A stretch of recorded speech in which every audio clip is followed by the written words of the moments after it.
Le 3 février 2013, vers 21h, un homme traverse le dernier étage du parking à ciel ouvert d'une résidence dans le quartier de Scholarship à Irvine, en Californie. Il remarque une Kia Optima blanche garée et à l'intérieur, il distingue deux silhouettes affaissées, ce qui l'intrigue suffisamment pour qu'il se rapproche un petit peu et, ce faisant, il comprend immédiatement qu'ils sont morts. Il décide donc d'appeler la police. Les premiers officiers qui arrivent sur place découvrent la Kia Optima avec le moteur qui tourne encore et les phares allumés, et à l'intérieur, deux corps criblés de balles. Ils gèlent la scène et font appel à la section criminelle. Le lieutenant Bill Bingham et la détective Vicky Hurtado de la police d'Irvine sont parmi les premiers à arriver sur ce parking. It was really cold that night.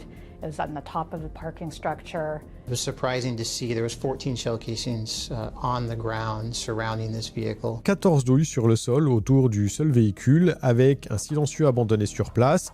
La scène laisse immédiatement comprendre aux policiers que le tireur savait ce qu'il faisait. Aucun témoin ne s'est manifesté, personne n'a entendu de coups de feu et personne n'a rien vu. Logique parce qu'un silencieux, dont le vrai nom est suppresseur au passage, il faut savoir que ça ne rend pas une arme totalement silencieuse comme dans les films, mais ça réduit suffisamment le bruit pour que dans un parking ouvert, la nuit, avec du vent, ça passe relativement inaperçu. Les deux victimes sont identifiées. Il s'agit de Monica Kwan, 28 ans, touchée 3 fois à l'arrière du crâne, et Keith Lawrence, 27 ans, touché 5 fois à la tête et au visage, et 2 fois dans le dos et dans le cou. En s'approchant un petit peu plus du véhicule, la détective Vicky Hurtado remarque plusieurs détails qui lui font immédiatement comprendre quelque chose d'important. One of the things that we realized right away was this wasn't a robbery. We could see Monica's purse there.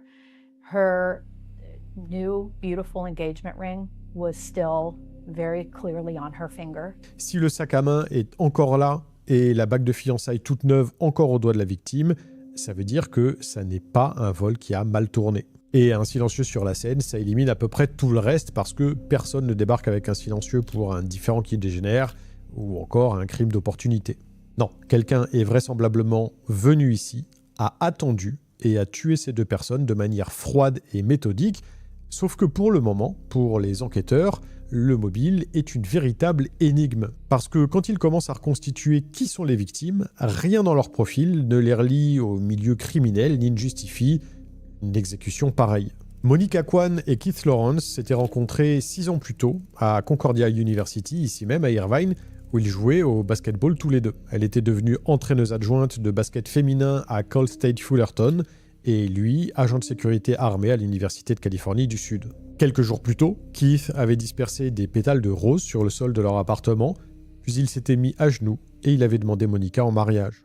Elle avait dit oui et Keith lui avait passé au doigt la bague retrouvée sur la scène de crime. Ce dimanche 3 février, c'était le jour du Super Bowl. Monica et Keith avaient passé la journée chez la famille de Keith pour regarder le match ensemble.